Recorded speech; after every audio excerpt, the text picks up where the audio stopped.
2টা দিন ছুটি, তারপর বড় বাসায় ছিল, তো ভাবলাম যে একটু স্পেশাল কিছু করা যাক। তো আমি এখানে গরুর মাংস ভিজাই নিয়েছিলাম ভেটকি মাছটা ভিজাই। তো আজকে গরুর মাংস রান্না করব আর ভেটকি মাছের পাতুরিটা করব। আসসালামু আলাইকুম, কেমন আছেন সবাই? আশা করি সবাই ভালো আছেন।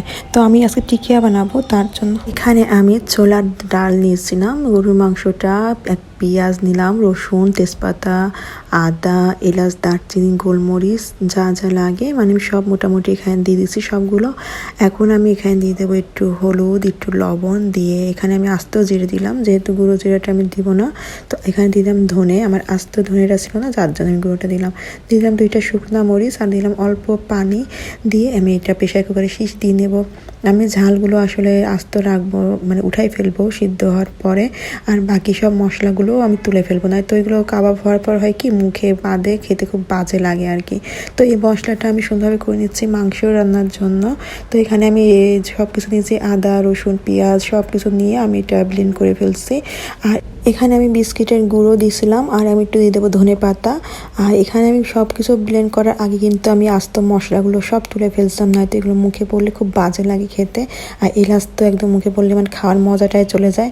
তো আমি আস্ত যত জিনিস ছিল সব তুলে এখন আমি এগুলো সুন্দর করে বল বল করে নেবো। তো এই যে আমি মাকে দিয়েছিলাম এগুলো করার জন্য, আমি এগুলো ভাজতে চুলায় দিয়ে দিচ্ছি। যেহেতু দুপুরবেলা তো বেলা ছোটো, রান্না খুব টাইমটা খুব কম পাওয়া যায়। তো যাই হোক সব মিলাই হয়ে গেছে। তো আমার এটা আমি চাইছিলাম একটু পোলাও করবো, পরে আর ওটা টাইম হয়ে পায়নি। আর এখানে আমি পেঁয়াজের কালিটাও বসাই দিছিলাম। আর ওইটা আমি গরম গরম যেহেতু করবো, কিছুটা বানাই আর শুধুই খাওয়া শুরু হয়ে গেছে, কিছুটা আমরা ভাতের সাথে পরে খাবো। তো এখানে আমি গরু মাংসের জন্য আমি এখানে মশলা নিয়ে নিয়েছিলাম, যে মশলা ব্লেন্ড করা, তো ওইটা আমি দিয়ে দিলাম এখানে। আর এখানে আমি মরিচের গুঁড়ো দিয়ে দিচ্ছি, আর এখানে দিয়ে দিলাম গরুর মাংসটা। এটা আমি একটু আজকে অন্যরকমভাবে রান্না করব, খুব আজকের রান্নাটা আজকে খুবই স্পেশাল একটা রান্না। হ্যাঁ, তো এখানে আমি সব কিছু কিন্তু আস্ত পেঁয়াজ দেবো, আমি একটা পেঁয়াজও মানে এখানে কুচাইনি বা কুচানো পেঁয়াজও আমি এখানে দিইনি, সব পেঁয়াজ আমি আস্ত দিব আস্ত রসুন। এই মাংস রান্নাটা আসলে এতটাই মজা হয়েছিল, এতটাই মজা, সবাই বলছিল যে একদম মানে হোটেলের মতন রান্না ভাব আর কি। আর এদিকে আমি হচ্ছে এখানে দিছিলাম ভেটকি মাছের পাতুলি, সেটা আমি এখানে বসাই দিছিলাম। এটা আমার একটা রেসিপি রয়েছে, আপনারা যারা দেখতে পারেন। তো আবার সন্ধ্যে পর আমরা একটু বাইরে বের হয়েছিলাম, সামনে আমাদের শপিংটা, তো ওখানে আমরা একটু বের হয়েছিলাম কিছু কেনাকাটা করার জন্য। যেহেতু বাসার পাশে মাঝে মাঝে একটু ইচ্ছা হয় যে সেটা নিয়ে একটু ঘুরে আসি, আর টুকটাক তো লাগেই সংসারে, তো তখন একটু বেরোয় যায় আর কি।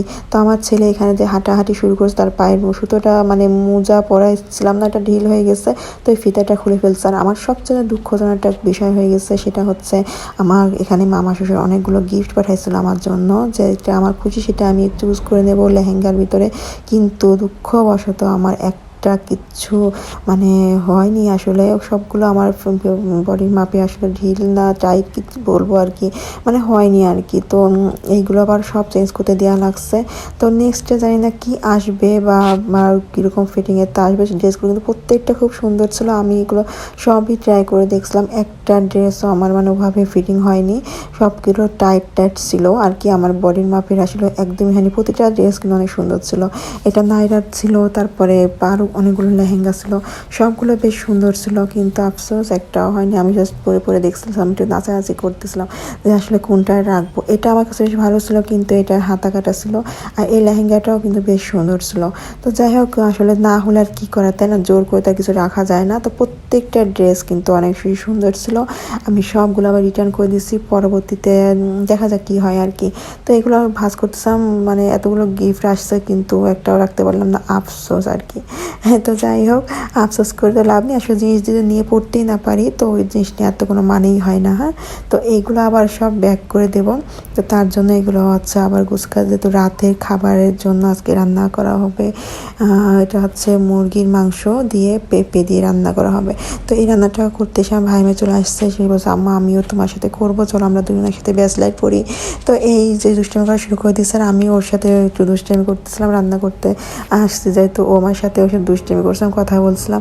তো আমার এই ব্লগটা আপনাদের কেমন হলো জানাবেন, আর আমার পেজটা অবশ্যই ফলো দিয়ে রাখবেন, আর ইউটিউবতে দেখতে থাকলে সাবস্ক্রাইব করবেন। আল্লাহ হাফেজ।